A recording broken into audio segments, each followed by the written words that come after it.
Welcome and get ready to join us as we explore the history of our past in another riveting episode of our video series, Canal Days with Robert Como.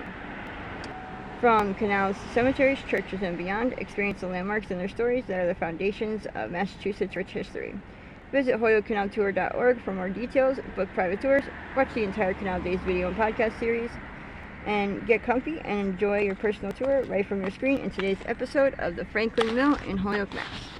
So we'll go up close to the Franklin Mill. It's a very old mill, 1866. One of the very oldest mills in Holyoke that's still left. Only one part of it's left, the part that ended up getting unified with United Folding Box Company, or Union Mill. So this part is the biggest part and it's saved. The part next to it joined together as a Union Mill. And so this is 1866, made by James Newton in the Newton family. This is one of his many mills that he got going for himself. He was great at managing mills. And his brother, John Newton, probably built it for him. It was a whole family of four that got these mills going. Now, you can see right on it, it says United Paper Box Company. And so towards the end, 1950 onwards, it was that. Right, and the rest of the mill would have been right alongside it.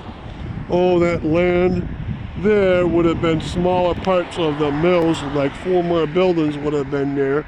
This was the big production site itself. This is a third level canal. And the outlet of the third level canal into the Connecticut River is right where that railroad bridge is. All right. And it would have been next to another building called the Riverside Paper Mill number 1. So this is one of the big paper alleys. There were a few of them around.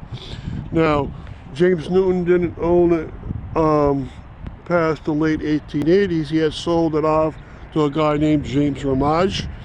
And James did himself quite a few mills around Holyoke. And too bad it's the only part left of this vast mill. The Franklin Mill made colored paper, for instance. It made Bristol board papers in different colors also. It made a lot of high quality paper for themselves. And so I'm giving you a view around the side itself. Now, if you look in front, it has 2 places where the water was taken in.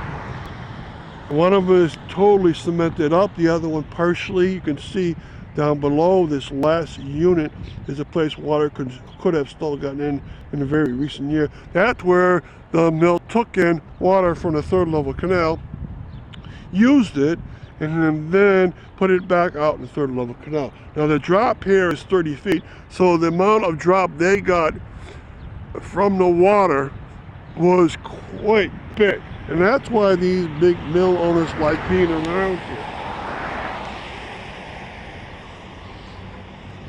Okay, so the third owner to come around was the Union Mill.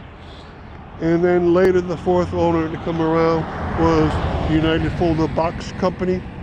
And you can see in the very back of this mill, if you look, the mill is 4 stories high, but in the back they have a mill that looks about 2 stories high. And then in the very back they have a mill connected to it that's 1 story high. It has a gabled roof. So that's all part of the Franklin Mill. And all this parking lot too would have been part of it. And then over there is a vast mill. All right, now across the street would have been a housing for the workers. The workers would have been able to go to work over a footbridge that was here. Probably the footbridge was right in that juncture there. And that's long gone, sadly. But that footbridge was very important because the workers could come out of here. There was an apartment complex where there's now a parking lot for a tire store. And they could have got right into the work. The amount of people that he had working for him in the very beginning was about 63 people. And the work was very heavy. Okay, so Thank you for coming along. There's a lot to see around this area if you know what you're looking at.